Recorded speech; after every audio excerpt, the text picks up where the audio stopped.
Salut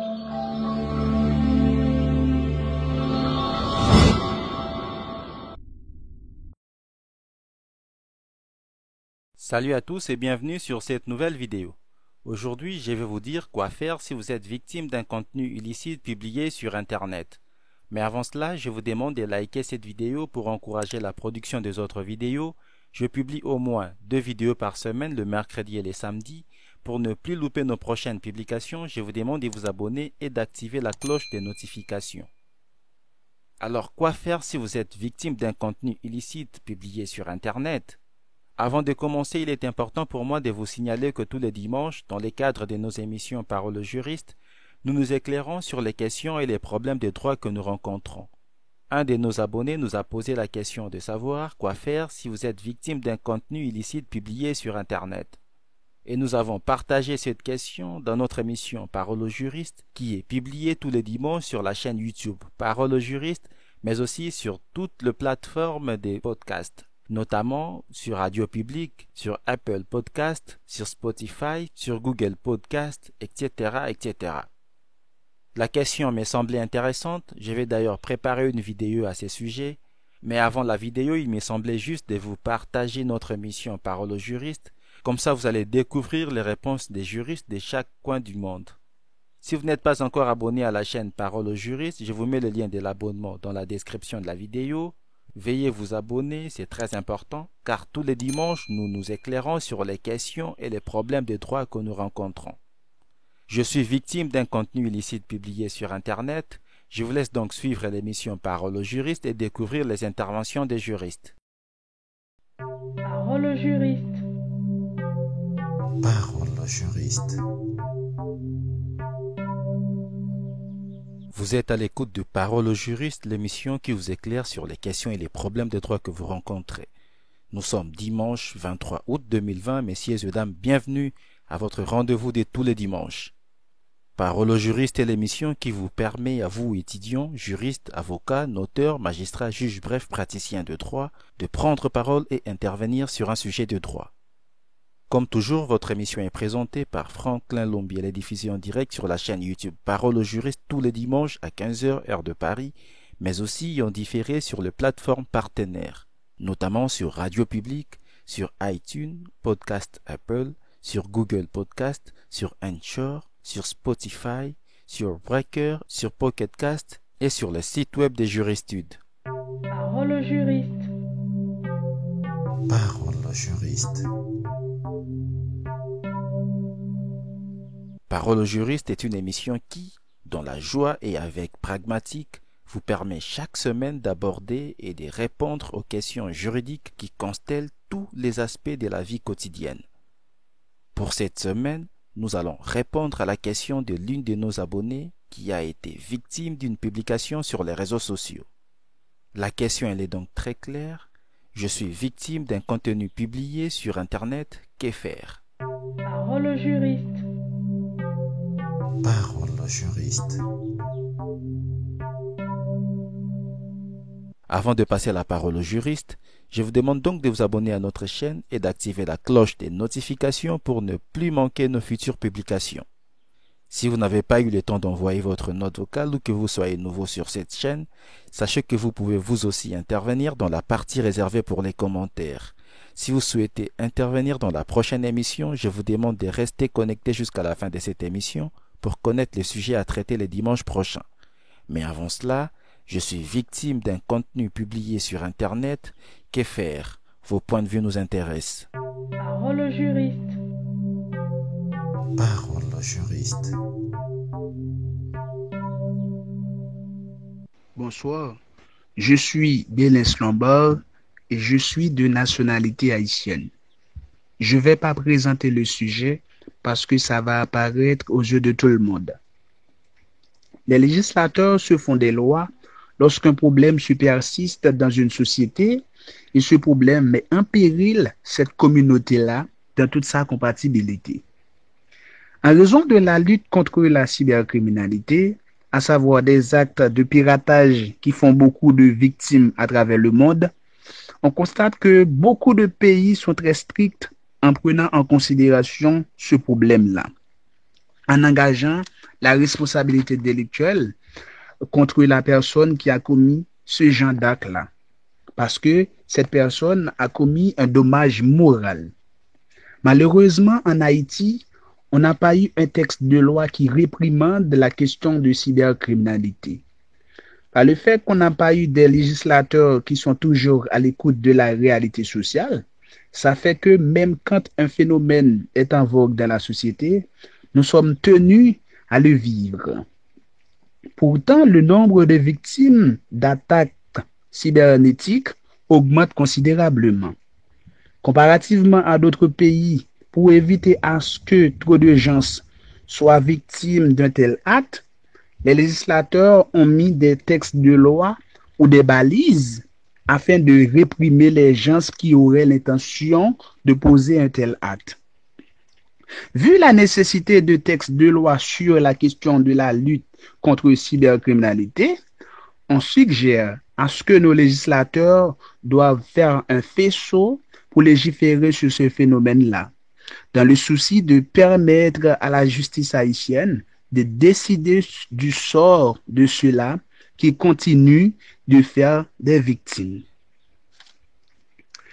La raison de cette réflexion tient en ce qu'il n'est pas possible de déterminer le contenu de ce problème qui vient de se poser sur l'Internet tant qu'un éventuel texte de loi n'a pas été prévu. Quel type de sanction peut-on attribuer à ce genre d'acte lorsqu'il y arrive? Merci. Parole au juriste. Parole au juriste. Bonjour la famille juristique. Je réponds au nom de Angomo Debo, juriste de formation à l'université d'Ottawa depuis Niger. Donc cette semaine aussi j'aimerais intervenir concernant la question posée. Donc c'est pour faire face aux atteintes à la vie privée et aux atteintes liées à l'intérêt d'une personne sur les nets, sur les réseaux sociaux aussi, que le législateur nigérien a institué tout récemment. Je pense bien que c'est le 25 juin 2019, oui, une loi relative à la lutte contre la cybercriminalité au Niger. Donc, pour répondre directement à la question posée, la victime d'un contenu publié sur l'Internet peut rester en justice en apportant les preuves. Elle peut obtenir gain de cause. L'ensemble de ces infractions qui se commettent sur les réseaux sociaux ou sur l'Internet sont sanctionnées.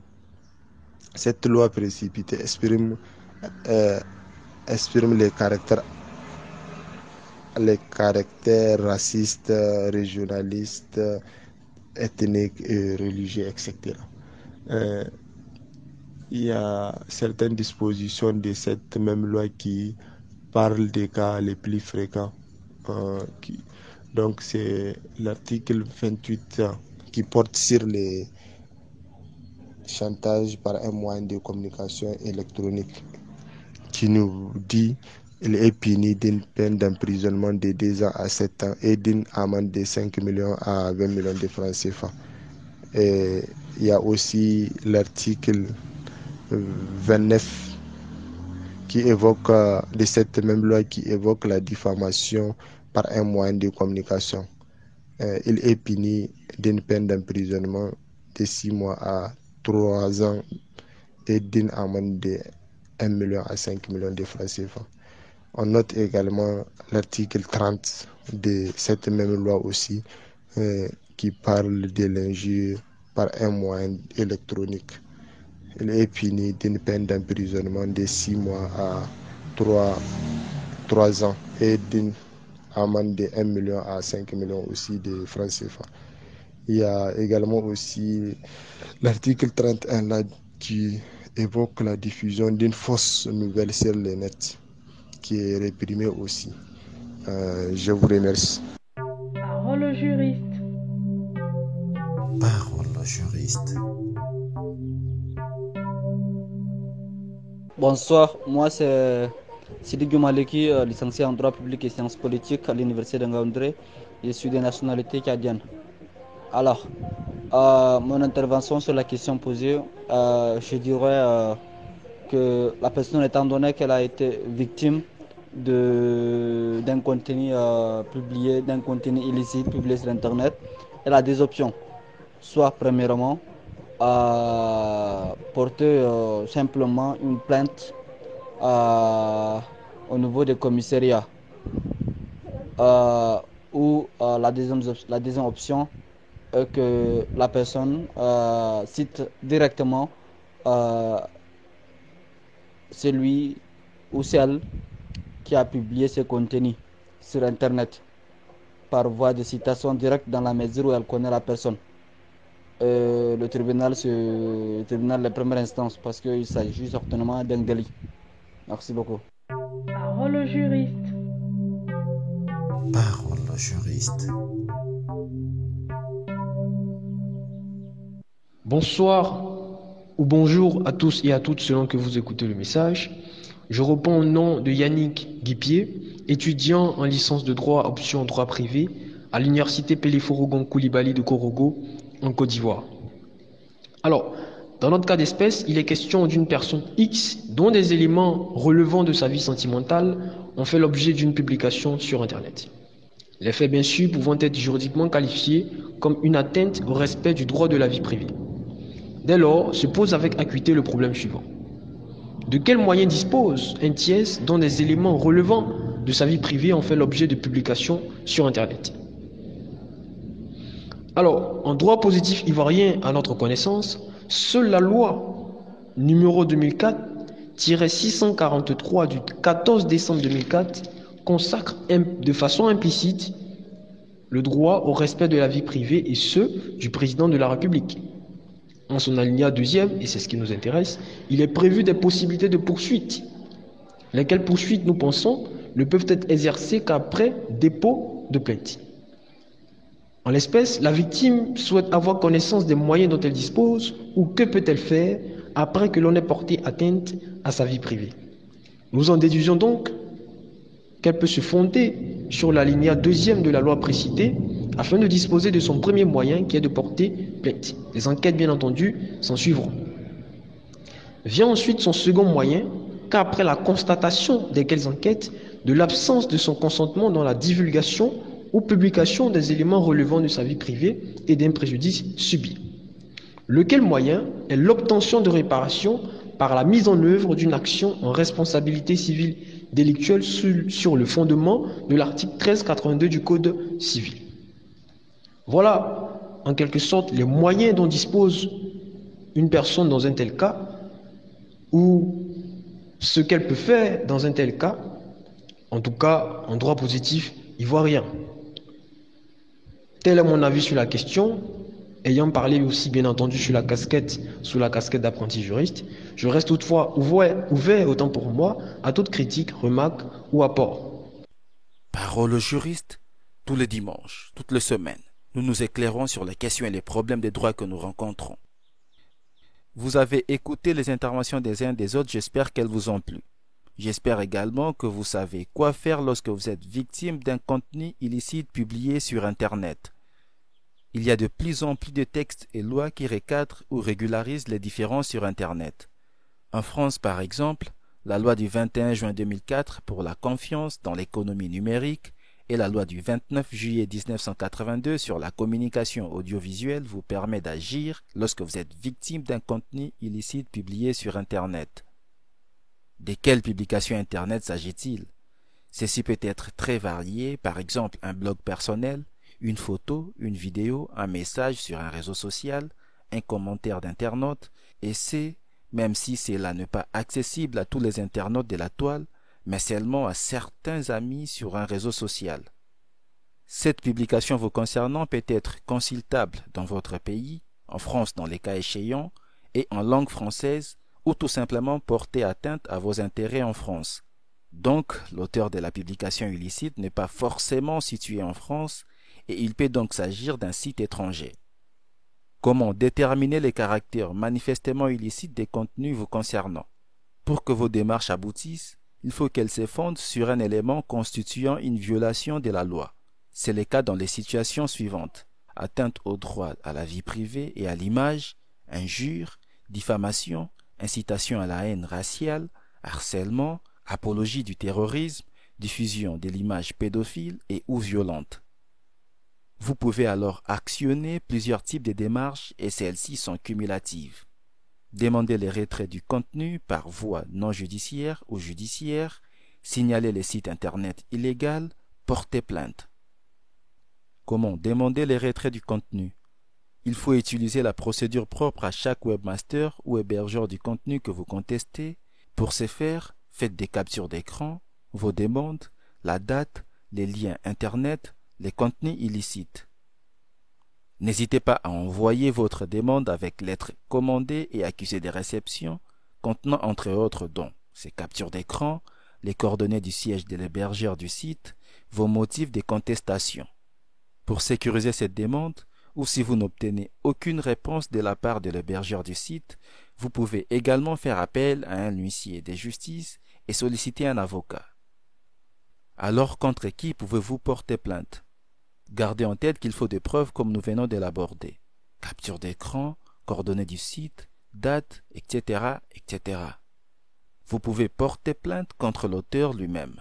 Il sera tenu responsable devant la justice. Le webmaster ou l'hébergeur ne sera pas incriminé, mais permettra d'identifier l'auteur du contenu que vous contestez. Si vous ne connaissez pas l'auteur, il faut porter plainte contre X. Parole au juriste. Parole au juriste. C'est avec ce mot que nous allons mettre fin à cette émission. Pour ceux qui veulent participer à la prochaine émission, je vous mets le sujet à traiter ainsi que les conditions de participation dans la description de la vidéo. Je vous donne donc rendez-vous le dimanche prochain à la même heure sur la même chaîne pour la prochaine émission. D'ici là, portez-vous bien et restez connectés à notre chaîne. Abonnez-vous si cela n'a pas encore été fait. N'oubliez surtout pas d'activer la cloche des notifications pour ne rien louper de nos prochaines publications. Parole au juriste, tous les dimanches, toutes les semaines. Nous nous éclairons sur les questions et les problèmes des droits que nous rencontrons.